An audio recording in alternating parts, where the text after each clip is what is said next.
You're tuned in to Death Metal Chronicles. Today's episode is brought to you by Fighting Cock Bourbon. Yeah.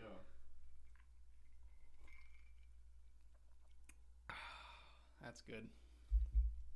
Oh my god. Today's episode is entitled Marine Corps 5, along with Contractors, Dragons and Justin Bieber, 0. So, take another shot.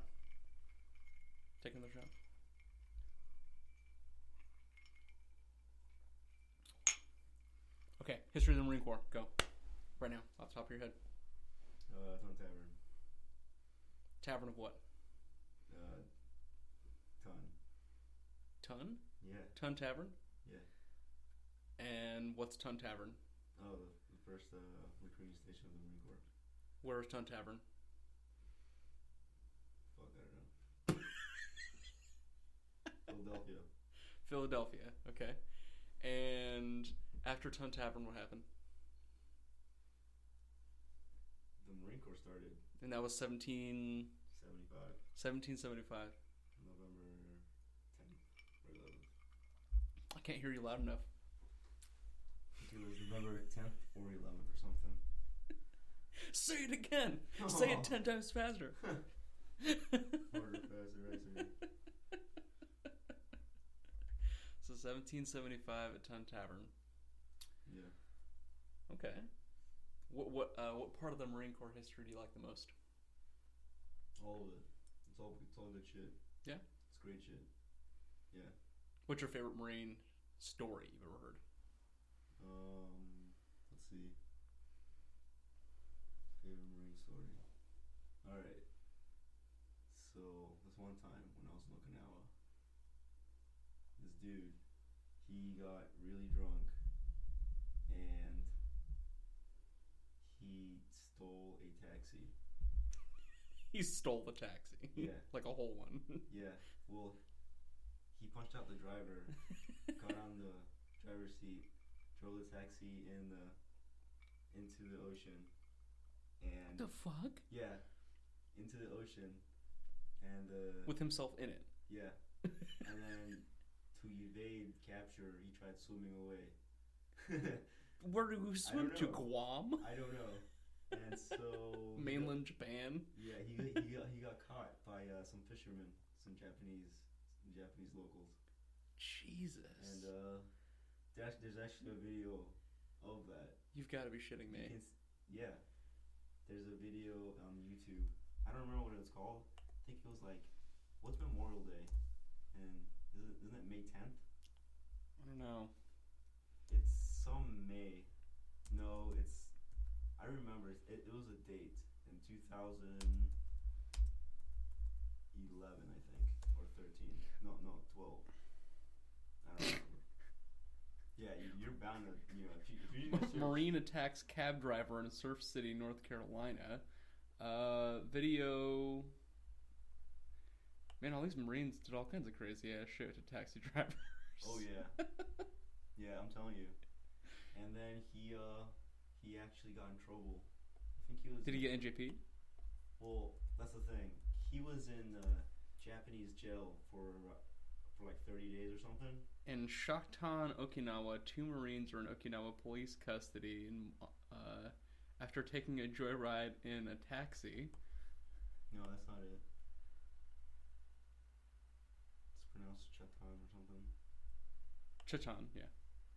This is in the Stars and Stripes. This is great. Oh yeah. Yeah, his story didn't get too publicized. I won't say the name, but Lance Corporal was assigned to Camp Foster. A Marine from Camp Courtney allegedly drove away in a taxi parked with the key in the ignition. While the 50-year-old cab driver called the police, the cabbies chased the vehicle, allegedly driven by the Lance Corporal. Then, like a motorcyclist cop joined the pursuit.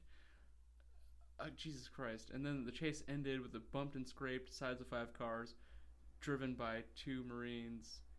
And The breathalyzer had like 51 milligrams per liter of alcohol, exceeding the legal limit of 15 milligrams. So, 2 drunk Marines stole a taxi and got in Stars and Stripes. I guess that's one way to get in Stars and Stripes. Yeah, that was in 2008. 2008. The incident I'm talking about happened 2 years later, probably. It's the same guys. So they never stopped. You know what? It might have been the same guys, because this guy was a sergeant. So what you should learn... He was a corporal, actually. What you should learn from this story probably is the fact that you should steal taxi cabs as Marines to get promoted. You want to pass C5? Yeah. Better steal a taxi. Yeah, that's one way to move up.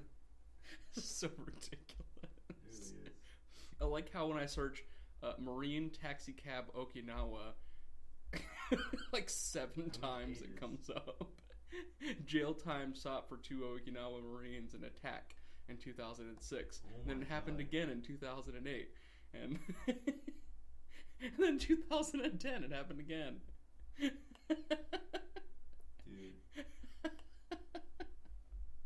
You just can't make this shit up. Wow. This is just fucking beautiful. Today, I was reading. You know, every now and then I see news stories that are really, really, really, something we have to pay attention to. Whoa. And according to a trusted news site, Whoa. Justin Bieber is going to either join the Marine Corps or go to jail. I think he's gonna go to jail. A Canadian citizen must join the United States Marines to evade a jail sentence. According to the Duffel blog. Wait, he's Canadian? This is satire. So a Miami judge is giving the troubled pop star Justin Bieber a chance and punishment following his arrest on Tuesday. Join the Marine Corps or go to jail. Bieber faces charges of drunk driving, resisting arrest, and driving without a license. He has reportedly refused to cooperate with officers on the scene and used choice words when police tried to question him and administer a cursory pat-down and field sobriety test. Judge Farina reviewed the charges in the arrest report, which details a litany of the belligerence and profanity directed at police, stating, "I ain't no fucking weapons. What? I ain't got no fucking weapons. Why do you have to search me? What the fuck is this about?" Justin Bieber, a 19-year-old, was tragically discovered after posting a YouTube video of himself. May soon be joining the raids of the Marine recruits. You Milkwood Toast Canadian entertainers think you can come down here and have the run of the place, don't you? Said Judge Farina. Well, you finally crossed the line, sir. You want to know what this is all about? It's about consequences now. You don't have any weapons. Well, you're about to. The judge offered the pop teen star a choice. He could serve time in Miami jail, followed by deportation to Canada or Guantanamo Bay, or he could report to the Marine Corps Depot, Paris Island, for recruit training.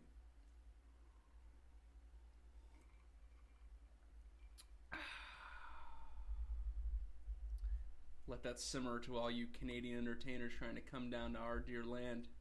You're just America's top hat. Hell yeah. So, Marine Corps and Contractors 5, and Justin Bieber and the Dragons 0. And including in our annotation, following up on the story, in 2012, Mr. Bieber, alongside the Toys for Tots in the Marine Corps, gave a ceremony. Well, that's embarrassing on my part. A Canadian... They couldn't find an American who was cute enough, I guess. Wow. So they had to find some Marine... What is that? E5, E4? E5. E5? Had to find some Marine sergeant to dress up all pretty like next to Justin Bieber so he looked cute enough in his little dress blues and hang out with the Bieber boy for I wonder what he's saying. Like, Canadian citizen. Let's turn this up. You'll be able to hear it in the show. We actually can't hear it, but that's because we don't have headphones on, because this uses headphones. So yeah, it's actually a true story, part of this. So let that simmer for all you people who think that even Canadians can't join the Marine Corps for the Toys for Tots. I can't believe that. I was actually just searching Justin Bieber Marine Corps after I saw the Duffel blog post, and I was like, wait a minute. I think I stumbled onto a story here. Justin Bieber, Toys for Tots, Dress Blues. You know, every now and then you just gotta shake shit up.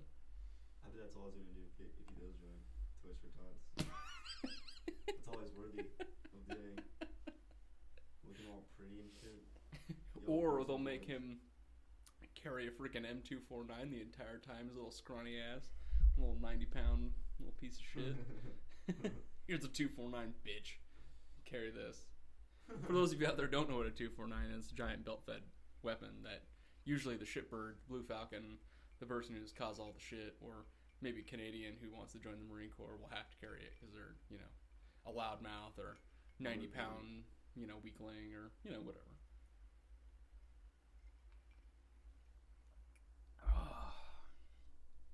So our next segment is Guide to Relationships, being a military dude or a contractor. So, what do you got on that, Jose?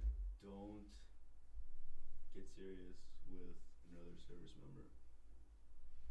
Oh, here's an interesting one. Why is that? Because you're going to be apart for a long time if you don't get married. So, plus... No, did you shack it up with an officer? I wish. That would have been nice. You know, but no. I didn't do that because I knew I shouldn't do that. And I bet General Mathis did. General Mathis? He was probably a barracks rat. Knowing him. Banging all the hotties. Yes. And reverse. The hotties banged him. So did you ever date any of your fellow Marines? No. No. Really? It was too much. It's like going out with like a bro with tits and then banging her. You know? It's weird. You're just supposed to be battle buddies. Yeah. Yeah, that's what you're supposed to look at them, not as, you know, sex objects. But you couldn't find love with a fellow Marine? Well, I mean, of the fair kind? Well, yeah, people do, but I wouldn't recommend it. It's too much. Does it damage your career more than it actually helps? What's the thing, you know? I mean, if you guys are gonna stay together, you guys like gonna stay together in the Marine Corps together. But when you don't like it, like halfway, then you have that, you know, he's gonna deploy. I know what he's gonna do in deployment because I was deployed, so you have that whole trust issue. But you know, some people are different. So I don't know, because when I was in Okinawa, I've seen a lot of people, like married dudes and girls, do a lot of shit that they weren't supposed to. Cause even though they were married at the same time. Significant other were stationed in another, back in the States. Okay, yeah. So it was like, why? Deployed separately, yeah. Yeah, so why are you doing this over here while your significant others over there? So I wouldn't recommend it in the military. That's not. Did you date anybody? Juju. Like that was back here in the States while you were deployed? No, that's a bad idea too. Well, why is that? Well, again, it depends. Why do you say it's a bad idea to date a chick that's in the States while you're offering a gun? Because you're far, and communication isn't always the best, or isn't best at all, where you're deployed on ship, Afghanistan, wherever. You're gonna get shitty communication back and forth. Like phones suck, internet sucks. So it's gonna be really hard to like talk to them, shit like that. You have to have somebody that's like superbly dependent and you can trust, I guess. More of a friend that you're in love with or something, I guess, is what you mean? Or just not at all? Well, you know, some people are different. Some people don't need a lot of communication back and forth. But don't know. I like to think people do. So When I was in I would Iraq say it's good. as a contractor, I think it was the hardest things I'd ever hear. You know, like the guy in the Connex next door on Skype talking to his lady, or this chick that was talking to her husband who was back in the States, and I think it was the most difficult things to hear was these conversations about, it was like, oh, well, you know, my next $5,000 or however much, I'll be coming back home, and don't worry, I'll be back,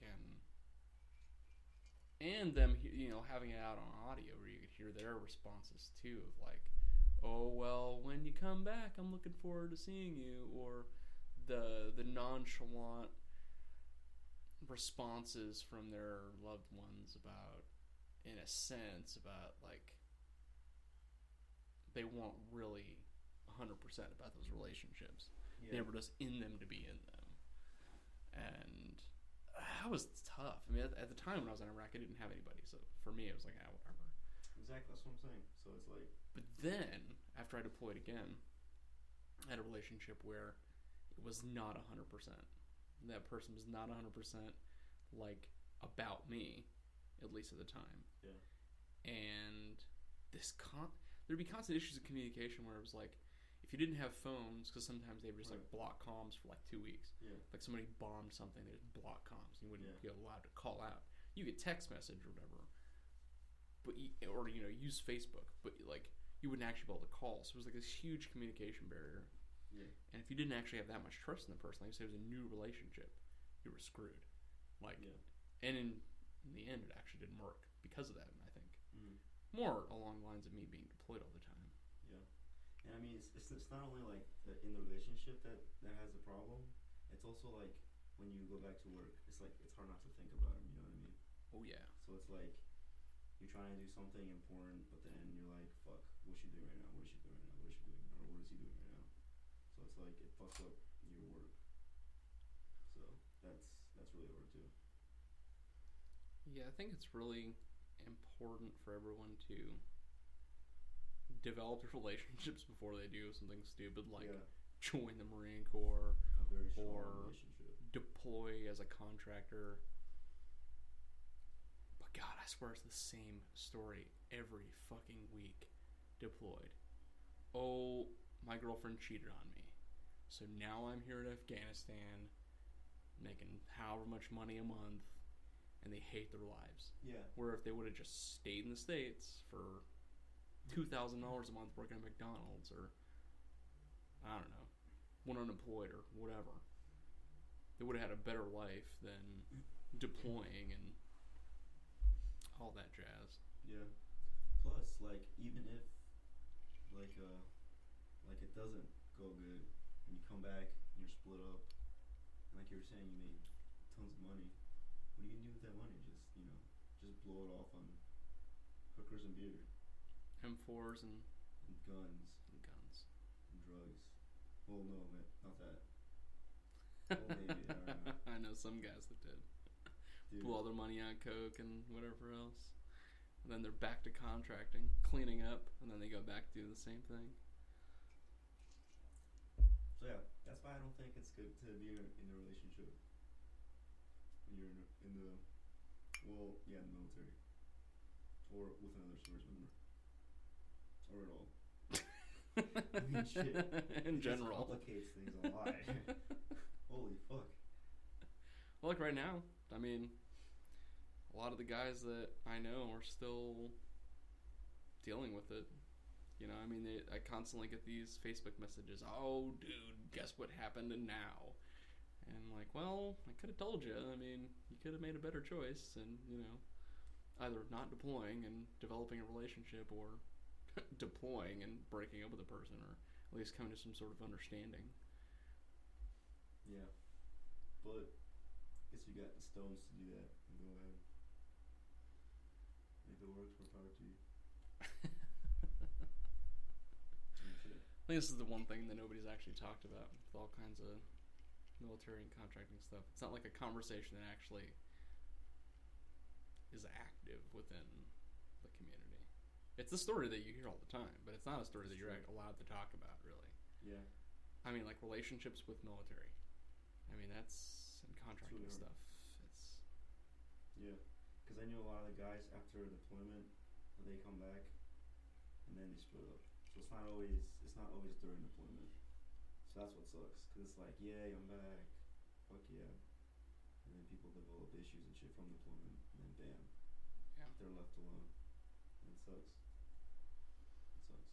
makes it even more important to develop your community of people Yeah. So and the people you surround yourself with. yeah, it's very important.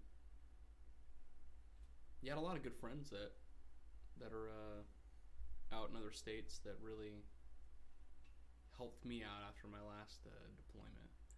And one of the reasons why I went back, because after the relationship I had, it was a really good plan to go back overseas, to get more money, develop, my professional life. Although, I probably should have just stayed in Ohio. That would have been a good plan. Wouldn't have got injured. Yeah. Or would have got injured here. Chopped my whole hand off or something stupid like that. Yeah.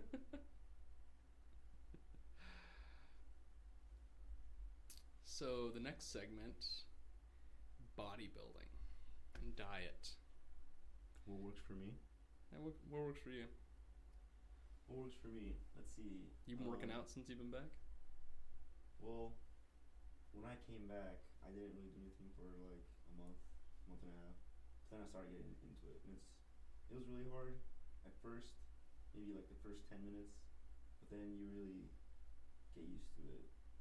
And what I do is I wake up at like 5 or 6 or something, and then I just go to the gym for like an hour and a half, come back, protein shake, make myself some eggs, coffee, and for lunch, or before lunch, I get like a piece of fruit or something, drink a lot of water, and I just eat a lot of fruit in between meals.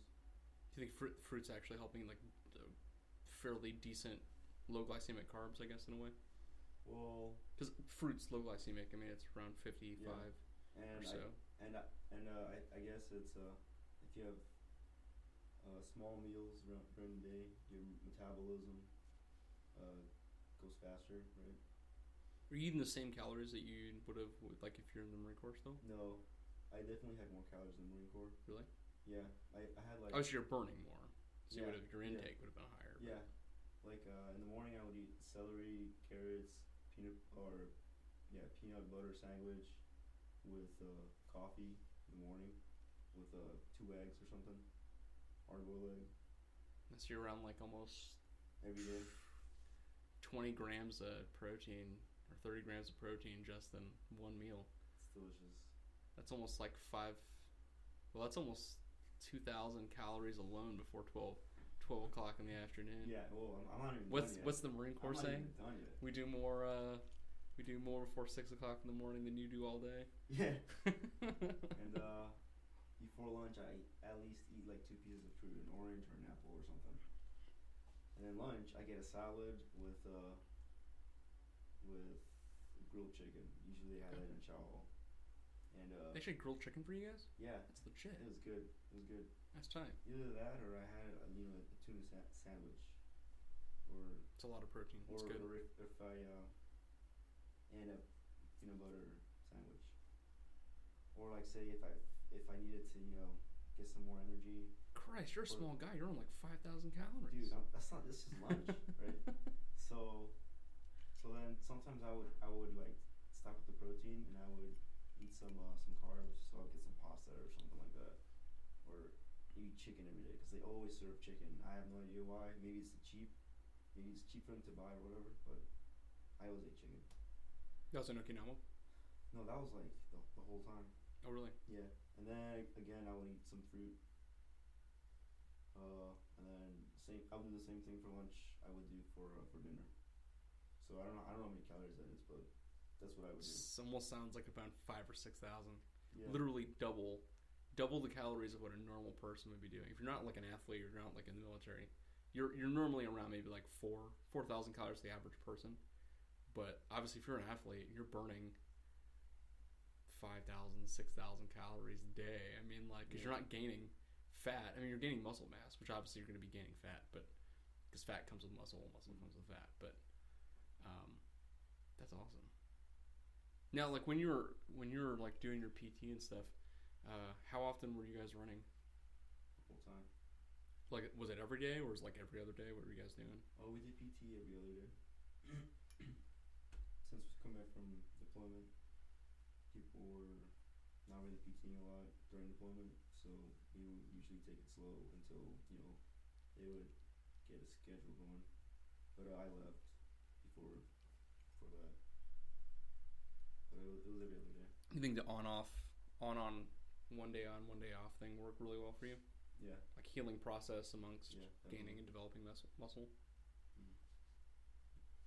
It interests me the way, because usually they don't tell you how your training is standardized or anything like that. It's like even at like the major processing centers, or you know, when you're in basic, whatever, they don't really exactly tell you the method to their madness, but there's a method to it. Yeah, they always say that. They don't explain the madness. They just say there's a method to my madness. Yeah. I'm not telling you my secret, but it's there. And listen to me. Because I would hear about that. Like, I've obviously never been through basic. I'm only a contractor, and I always hear like, oh yeah, well we did all this running like our first day, and then like we didn't run for 2 days after, but they had us doing all these push-ups and sit-ups and all kinds of stuff like the next day, and I was like, that's interesting. You know, that's a good way to split up, so you can develop, you know, good running standards, and then progressively make the running harder and harder and harder to get them up to actually doing a road march. Yeah. Legit road march, like 25 miles or something. You know? Yeah. That's how they're supposed to do it. They always they build from small to large to condition your body. What's the standard run for the Marine Corps is 3 miles though, right? Yeah. But it's not the APFT like the Army Physical Fitness. It's a different running standard. Yeah, I think the Army is like 1.5 miles. Yeah, it's 1.5 miles. And the Marine Corps is 3 miles. I like that idea. Yeah. We actually, when I was in the DEP program, before going in the Marine Corps, they had me doing the 1.5 thing. Really? So they could like gauge where I was at. Okay. Because it's half 3 miles. Yeah. So they'd be like, okay, so you can do this much, so then that means you can do this much. You know what I mean? What was your run time when you first went in? When in the DEP program, my run time was for 1.5 miles was like 10:30. I don't remember. It's ridiculous. And then after boot camp, well, I did the 3 mile, and I got like. Did you do it in like 15 minutes or something? No, not that quick. I got 18:40. Jeez. Okay, so if you think that's fast, I had a commander, right? His daughter was like 8 years old, and she ran 3 miles in like 15 or 14 minutes, something ridiculous. Breeding them, like I breeding swear to God. Marines, you know? I guess it was, and he actually like taught her how to shoot guns and like chew cigars and stuff. Like, whoa, dude, you're trying to train her to do some shady shit. Wow, you know what I mean? Like Soldier of Fortune shit, Yeah. you know, like training them to be like contractor Marines, you know, you just send them places, you know, like child soldiers. Yeah. Or in Africa or something. Yeah. I know when I did my my first police run, I was like the worst guy ever, you know. I was a lot bigger than all the other dudes. Like they always have really young guys that were like 20, 22, you know, that were just old enough to be able to shoot the gun quals and all that stuff. And here I am, 25, and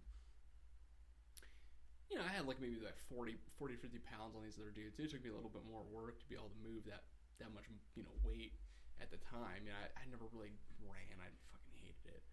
My dad was always pushing me to run. He was an Army dude, and he is his infantry thing, you know, and was always forcing me to go running. I fucking hated it. I was like, screw this, I'm not running. And I was running a lot when I was a lot younger, but the older I got, the less running I did, and I was kind of horrible at it. But when I was when I was in Afghanistan,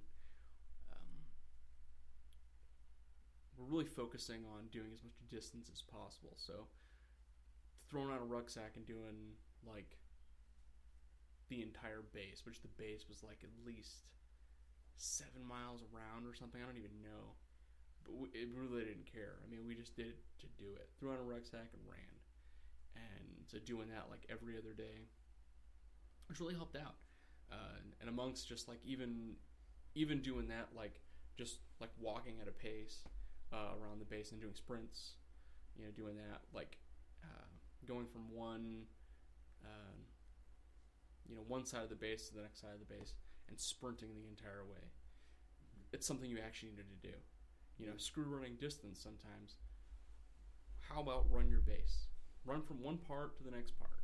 Yeah. Focus on like an actual goal that exists. Yeah. So if you got to go from one bunker to the next bunker, sure you want to do distance stuff, but maybe you need to be able to put on all your kit and your rucksack with your rifle and go from one side of the base to the next side of the base and actually train your ass to do something that would exist. Or under stress, go from one side of the base to the next side of the base and have your buddies meet you on that side with your MRAP, jump in the MRAP under stress, and then drive, and have guys call out different things to you and have you drive like crazy ass motherfucker. Yeah. Just something that actually develops your and trains your skills.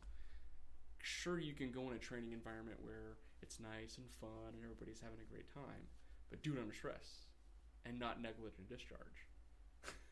Because you're going to ND one of those days. You're going to be that guy. And then you're going to be the guy carrying the 240 Bravo like Mr. Beiber.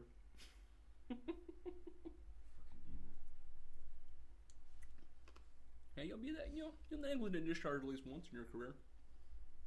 Some sort of training environment, maybe low light, or no light at all, with gloves on, with your adrenaline going fucking high as shit. You're gonna negligent discharge at least one of those training times in your career. It's gonna happen. Meaning is you constantly training at. This is why the Marine Corps trained you the way they did, because they want you to be yelled at, screamed at, punched, prodded, put water on you, bunch you back of your head the entire time while you're reciting the national anthem or whatever, or sing Silent Night. Creed. Yeah. This is my rifle. Singing Silent Night while you're doing kegels, Kegels. Whatever you call them. Butterfly kicks? Butterfly kicks, yeah. Yeah, we actually did that. We had to yell ditties while we did anything. Ditties? What's that? Just like phrases, things we need to memorize. Like distance of M16 was like 550 meters. Like, we had to yell 550. that. We had to yell a lot of shit to memorize. Interesting. Yeah. Yeah. You know how you said they had a method to their madness? They yeah, did. There's a reason. Everything they did had a reason. If I throw you my M4 while we're getting shot at, you'll be able to execute it and know what to do. And if it jams, you'll know exactly what to do. Because they trained you how to do that. Yeah. Keep giving your skills as you come back. It's pretty important. Yeah. Get them with your buddies or, whatever. Just to maintain your sanity, really. Water intake. Yeah, drink more water in the winter. That's what my doctor told me. Yeah. Yeah. So. What I did to actually control it, I went to the supermarket around by my house, and I ended up buying a 2-liter like water container. And you'd be surprised how much water you take down. Interestingly enough, when I'm sick, I end up taking down about 2 gallons of water in a day. And I noticed that, like, if I'm kind of healthy and I'm having a relatively decent time, like I didn't work out, I probably have I didn't work out for the day, I'd probably take in maybe a little less than a gallon. But on like a workout day, I take in about a gallon and a half, almost 2 gallons of water. It's almost the same if I'm sick. So I kind of noticed, like, you actually control your water intake. what you're doing, and it actually does make sense to get like a container and monitor your water intake. Amongst food, I mean, like, water is highly important. I mean, 97% of your body is water. Very important. How much water are you drinking in basic? Even other than them drowning you on purpose, but yeah, what but a lot. They had to drink a lot. They actually made everybody in our platoon drink at the same time because we weren't drinking enough. Forced water feedings. Yeah, we actually some of the dudes got pissed themselves. Good. Yeah. Well, obviously, if you're dehydrated and you're doing that kind of training, you're definitely going to get an injury. I mean, it's just going to happen. And there really is, like, I mean, there is a method to it. Literally, in that sort of intense training, if you're drinking a liter of water every hour, you're going to be good. Yeah. I drink a lot of water. I don't remember.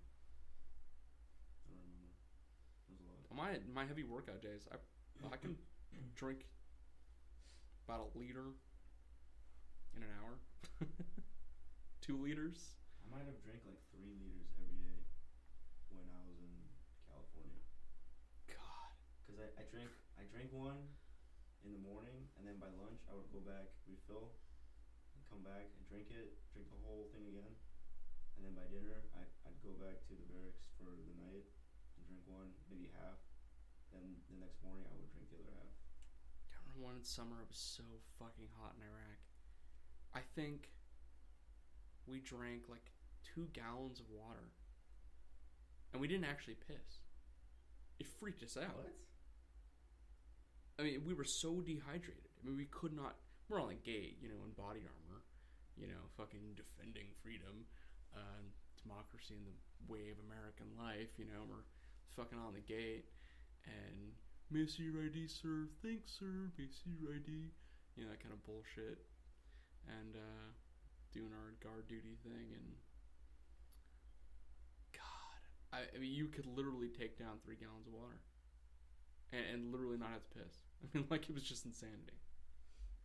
It really shows you how important water is. I mean, like, you think you're not dehydrated? Drink more water. Yeah. So you're water wasting, and you're just getting rid of water for like an hour. You're not drinking enough. Yeah. Same thing with bourbon. Oh yeah. Bourbon. If you didn't catch the first of our show, today's episode is brought to you by Fighting Cock, straight bourbon whiskey. Fighting Cock. Very, very fitting for our It's very good Marine Corps show. Today was supposed to be a technology episode, although our resident technology 17-year-old expert couldn't be here for the technology show part of it. But I actually really like this this device that I got. I cannot remember the actual name of this device. Basically, it's a radio frequency keyboard. That's a QWERTY keyboard, so it's not like I guess some of the other different style of keyboards where there's only like a couple of keys or whatever. This basically has like a trackpad on it, and then it has hotkeys for mail and for stop, start, volume, back and forwards. You can do search, you can use home, you can go directly to your internet browser, you can do left and right clicks. All the function keys are there, so if you've got a function you want to hit, you can directly hit the print screen. I mean, this thing is amazing, and it's runs off of a 2.4 gigahertz RF signal, and also it's got an internal I think it might actually be removable, but it's a actually I want to see how many it runs off of 5 volt, and the operating voltage is 3.3 volts, and the battery itself is a 3.7 volt 500 milliamp battery. I got this off of Amazon for like $11. What I really like is that it just has a USB dongle, and so if you've got a device that actually will work with it, you could literally hook this up to a TV. You could hook it up if you had a a smartphone of any type that actually ran native keyboards, you can actually use this on that. For me, I use it for my my big tower computer that I built.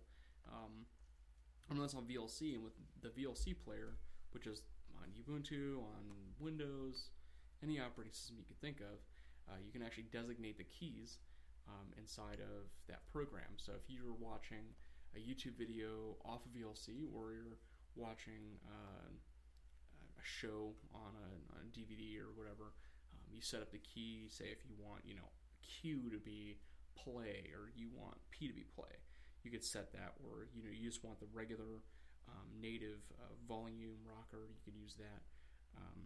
I really like it, and actually use it more often than I think I would. I wanted to use it for home entertainment, but I didn't want something that was like too ginormous or whatever. And hell, it's $11. I mean, fuck it, get one. Use it on some device you have. We're always talking about technology that's like, $600, $500, whatever. I mean, this thing, somebody can upsell you something for, $1,000, buy this new iWheel. It's totally sweet. It's, Apple's new sweet product that's a big ginormous button without a screen. Will upsell you anything from Apple, but, $11, rechargeable battery. I mean, it's got its own trackpad. I mean, you can do anything with it. Yeah, especially with the trackpad. So the other versions of something like this, I don't have it hooked up to my computer, but to this one, the other versions of this from like Logitech are all pointer based. So you'd actually have to like use the pointer and like watch the screen. I really didn't like that idea. That's not something that really resonated with me. Or like even Bluetooth, I really didn't want Bluetooth, because Bluetooth just is a little bit too difficult with Linux systems sometimes, or even any device really. I mean, if it's Bluetooth, you're gonna have problems. If it's not like a native device, that the drivers are there, and you have to package the device, the drivers, and you're just not gonna have fun. At least with this thing, it's just native RF radio frequency, 2.4 gigahertz. So I mean, it's fantastic. I think the only problem that I had was I couldn't go longer than maybe 20 feet or 30 feet away, like through a wall. But I could go, 10 feet away and use it directly in front of the USB interface. So that's kind of cool. Yeah, I'll put it in the show notes.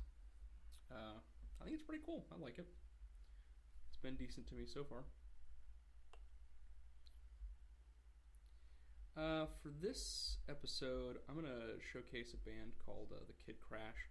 The Kid Crash, I'm not sure if they're still a band or not. They're like post-hardcore, like math rock. I can't even explain it. But they have like their own sound, and each album was kind of different. They never really kept a style in a way. They kind of progressed in the way they did music. I actually need to see if they're still a band. I tried to download. They're one of the first bands that ever realized that you just go on the webpage and they had their albums and you could pay for it, or you could just download it for free, and then when you weren't broke, you could just pay them money. And I really like that idea. For them, it really worked, because they probably made more money off their shows than they would ever make with record sales. So I'll definitely be showcasing them during the show.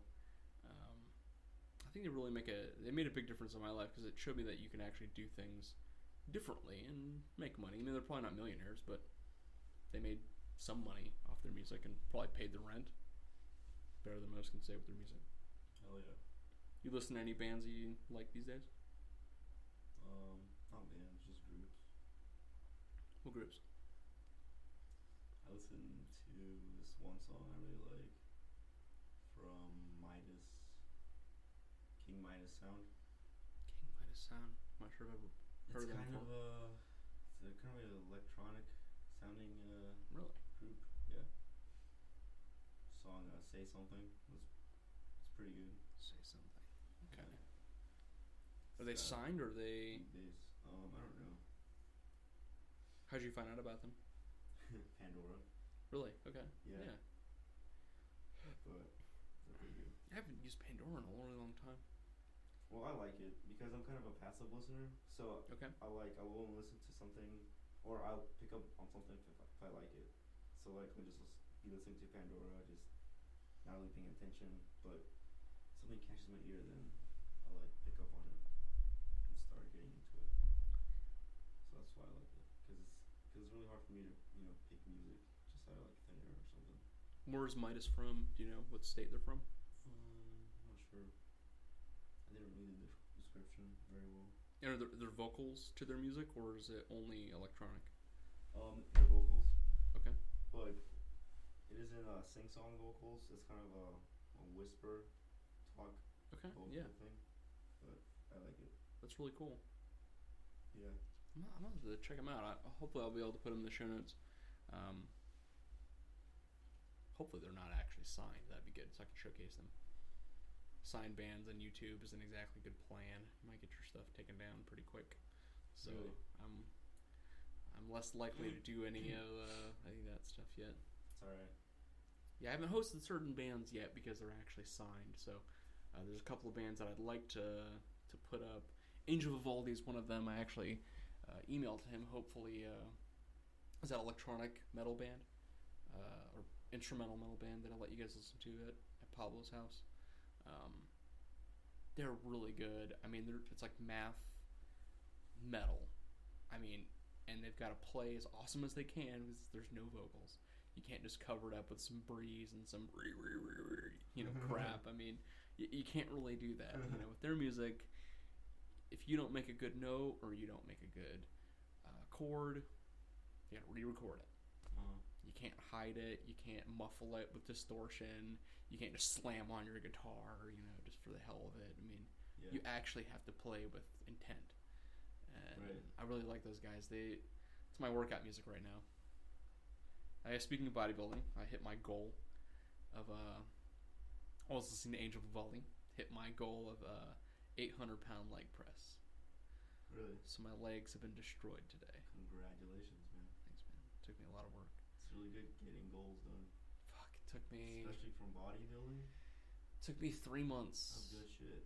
I went from only doing 450 to doing 650, and then finally yesterday doing the 800. Which I'm not exactly sure if I want to progress farther than that.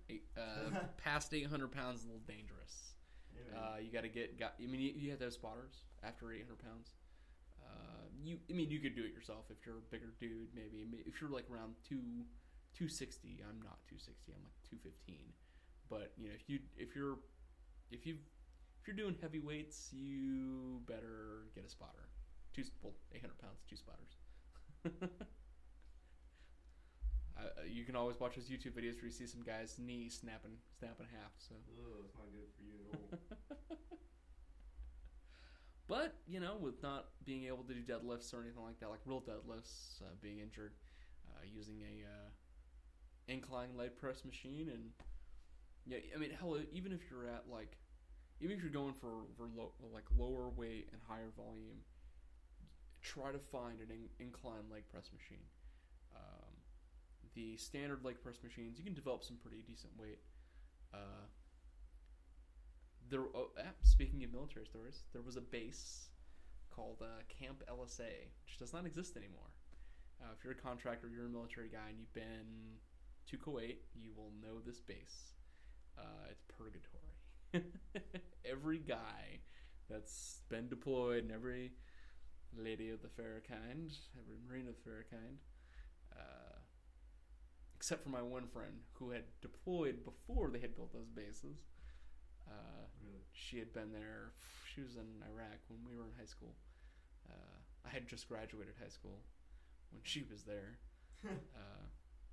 She's only a couple of years older than me, but it's interesting to me because the stories are very, very different in the sense that, I had went there when everything, sure, the war was still going on. People were still doing shit in Iraq, but always. It was a lot different, and it was already developed. Thousands of people had already been there. The bases I had been to had torn down signs of units that had left there years and years ago. Contractors, right? Spray painted. Have fun. We're fucking out of here. Yeah. Shit like that. Really? Yeah, and I had some friends that actually did those spray paintings on some of the bases. Like QRF's out of here. Go fuck yourselves. QRF? Yeah, because QRF was gone. Nobody was QRF in the whole base. It's hilarious. Are you serious? Yeah. That's very dangerous. Yep. Holy crap. And I went to Camp LSA, like 2009 or something. I don't even know, 2010. And me and my buddy racked out the entire regular leg press machine, which is at like a like straight angle. Packed it out with 1,000 pounds and leg pressed that entire machine. The machine couldn't handle past 1,000 pounds. We literally had to put like more plates on top of it just so we could get to 1,000 pounds. But we did it. We only did like 2 or 3 reps, but we got to 1,000 pounds. We were stuck there at Purgatory for an entire month till we can get our visa, to go into Iraq. And yeah, that's one of my Kuwait stories. Fucking Purgatory. That place doesn't exist anymore. There's Air Force bases there though. The place still exists. It's like Camp Cupcake. They have pools, barbershops, and Pizza Huts and Subways. It's ridiculous. I mean, and it was there the entire time. All those thousands of people that came through there to Camp LSA, not a lot of people knew about the base that was just directly next door. You could literally just go there and you could hang out in a pool and do whatever you needed to do. Talk to ladies, talk to dudes, do your thing, But everybody at Purgatory, Camp LSA, you were living it hard, eating Subway every day. I guess is eating hard, but it certainly was not no Camp Cupcake with paved roads and whatever else. It's really weird. I went there after Camp LSA had shut down. That was the big giant. It was thousands and thousands and thousands of acres of tents and just crap. The place they stored soldiers and contractors and Marines just to put them somewhere until they could fly them out. But yeah, that's my Kuwait story. I'm maxing out 1,000 pounds. That was a couple of years back. I'll never do that again. Kind of hurt my knee. It's not a good plan. You don't want to go past 900 pounds. Get to it. Say you did it, cross it off, but yeah, don't ever do it again. It's not a good plan. You will hurt and damage something, and you will not like your life.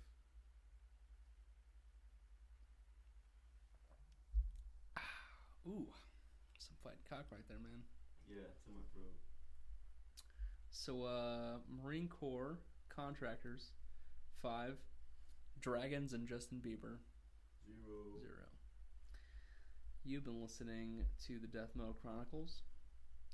We absolutely are in love with all of our viewers and listeners. And Justin Bieber and his Canadian ass can join the Marine Corps and go screw himself and carry 240 Bravo. Yeah. Any thoughts from Jose? Well, I just hope he doesn't do that. Well, if he does, I would put him doing Toys for Tots all year round instead of doing anything else. Because he wasn't even in Dress Blues in that fucking thing. That fucker should have been in Dress Blues. Oh man, that would have been embarrassing. Oh my god. No. That would not be. He wasn't even in Canadian Dress Blues. No. Didn't even have a sword. In my damn Marine Corps, no sword. Fucking sword. I should have got a sword. You weren't issued a sword? No. It's fucking ridiculous, dude. I thought all Marines were. My friend, she knows who she is. I should ask her. I'm good. That's good enough. I should have asked her if she was issued a sword. How hot would that be? Dude, she would have chopped your dick off. A Marine of the fair kind with a sword? That's hot. I guess. Yeah. Like, I'd be a fan of that. I'm not a fan of that. I'll see she's got it going on, though. It's different. Marine chicks are crazy. Well, this one's nice. She's cute. So, yep. That's our episode. And, yeah, go out and kill dragons and Justin Bieber's. Yeah. Bye.